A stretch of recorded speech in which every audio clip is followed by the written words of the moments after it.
Daniel, you won your 8th bracelet this year, and when you had been running really bad during all the summer, but when a result like that finally comes, does all the bad stuff before disappear? Does it take away off your shoulders?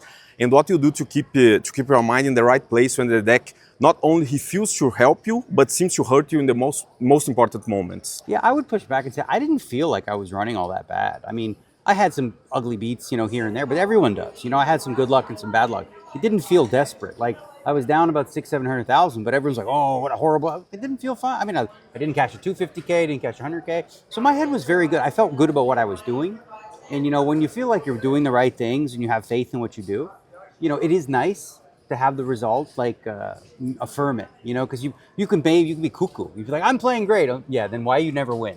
You used to be playing so great. That can go in your head, right? So when you do win, it gives you a sense of confidence, that I'm taking with me to this tournament and all the other tournaments. Okay. So this question will be a little bit longer. I consider you one of the players, one of the most reasonable people. I always check your X account, and I love your opinions and thoughts about all your kind of subjects. So I would really like to hear your opinion on what I am about to ask you. Those of us who always follow your vlogs get to see Negreanu in his purest essence, including the difficult moments, sadness, frustration, anger. You have been an idol to me since the first time I talked to you in Brazil on the LAPT when you got 60. So over the last few years, I have come to the WSOP and I always wanted to make another interview with you. But at times I was afraid of how you might react because I did not want you to be rude with me. But as journalist, I have to do my job. And sometimes I have to talk with players about painful bad beats, about after eliminations. And what do you think, there is a solution for this, or should we simply do our job and sometimes deal with the consequence of players' frustrations? As far as a journalist goes? Yeah, I think here's the thing, right? Players are not obligated to do anything, right? So as long as everyone understands that, you as a journalist, if you ask somebody and they say no, that's their prerogative. They're not getting paid for it.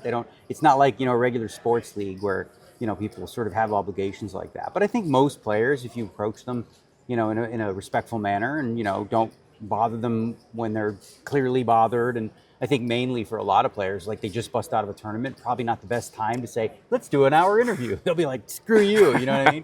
So just understanding that, and you've been around long enough to know when it's good and when it's bad to approach people. Yeah. Today was a good day, right? Yeah, it was good. I'm tired, but Okay, we are finished. We almost finished. Your legacy in poker is already built and solid. You are the greatest ambassador in the history of the game and one of the greatest players of all time. There is nothing left to prove, and now you have a baby on the way. As a father, I want to spend as much time as possible with my daughters. Maybe it's still too early to ask you that, but could you see Negreanu playing less or even retired in the near future? Well, here's the thing. I've already been playing less. Yeah. All I play really is the World Series of Poker and then Bahamas. I don't travel. I don't go to the Tritons or whatever. So my lifestyle's already fit into that, And obviously, I'll have help. And the World Series is important to me. And it's only like 6-7 weeks in the summer. So I feel like I can be a really good stay-at-home dad for the most part and still enjoy my life. I think it's important for children. I think personally that the parents continue to live a fulfilled life. If they sacrifice their life completely, I don't think it's good for the kid. They need to see a role model of you still living and enjoying life. Okay, last question. Would you trade one of your bracelets for the chance to play a golf tournament at Augusta? I can play at Augusta. You can play at Augusta? I'm sure I'm big enough time where I could find somebody to play there, yeah. And which kind of which person would you like to face off in a match in Augusta? As a celebrity, poker player? I think it would be fun to just play it with Tiger Woods. Oh, okay. So could you let a message to your friends in Brazil? Obrigado. I don't speak enough Portuguese, but I will say this, the Brazilian players, thank you, because I learned stuff from you several years ago that I started to add to my game. And it's very tricky, and I like it a lot. So kudos to the Brazilians for figuring it out.